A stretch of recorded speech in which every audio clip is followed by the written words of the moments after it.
I should say to start with that the Art of Fugue has been part of my life since I was a young boy. In fact, it started with my father, who bought a gift for me following his work in France, in Toulon, and he went to a supermarket, and in addition to all of the cheese and wine and various other delicious French commodities that he brought back, you could buy LPs in French supermarkets, and he knew that I was starting to learn the organ and was very interested in the music of Bach.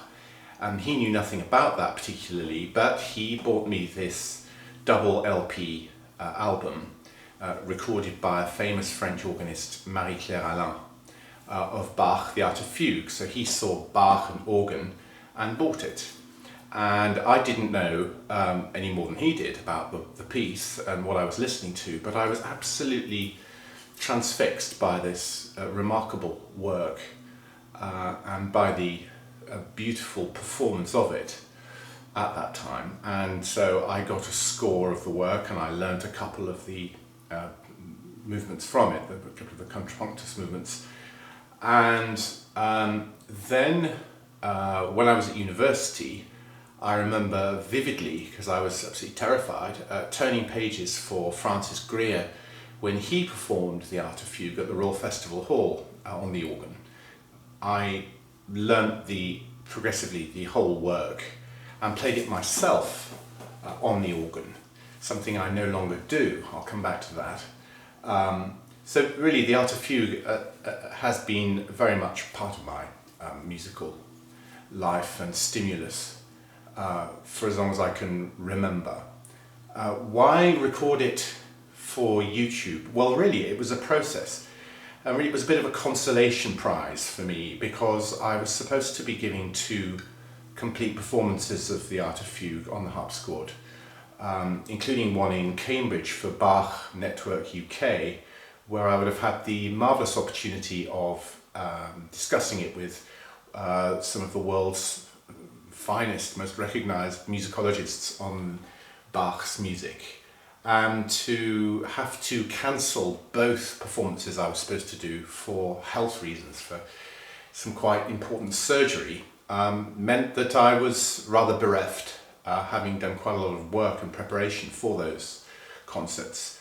So I decided to embark upon this process, and really it was the process that interested me, given that for some of the pieces I am in not 1 or 2 but several different frames of mind as to how the pieces should go.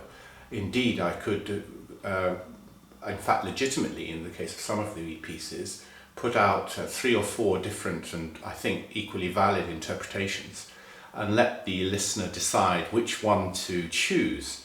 And that might have been, indeed may still be a fun thing to do. So I really wanted to reclaim it as a harpsichord piece. Gustav Leonhardt, the very great Gustav Leonhardt, definitively won this argument years ago when he wrote an article called The Art of Fugue, Bach's Last Harpsichord Work. As an organist as well, I must say it's very clear to me, and having played on the organ, that for every bit that sounds good on the organ, there are at least 4 or 5 that sound weird on the organ. Whereas on the harpsichord, not only does everything lie under the fingers perfectly, but there's a sort of lucidity about the counterpoint that really comes over brilliantly. The pure democracy that you hear in a harpsichord is something absolutely magnificent. It's rather like the refined, restrained beauty that might be given by a great choir singing Palestrina or Victoria. It's pure counterpoint, and the idea that this work should be transcribed for an ensemble any more than any other keyboard work by Bach, to me remains a mystery. I don't know why people persist in doing it. The other thing I wanted to do was to present the work in a very simple way. That is to say, really without trills added all over the place that weren't indicated in the score, and without anything that would distract from the perfection of the counterpoint in this work. So I think it's rather nice to put this up there and to let all kinds of different people come into contact with the piece, and I hope enjoy it.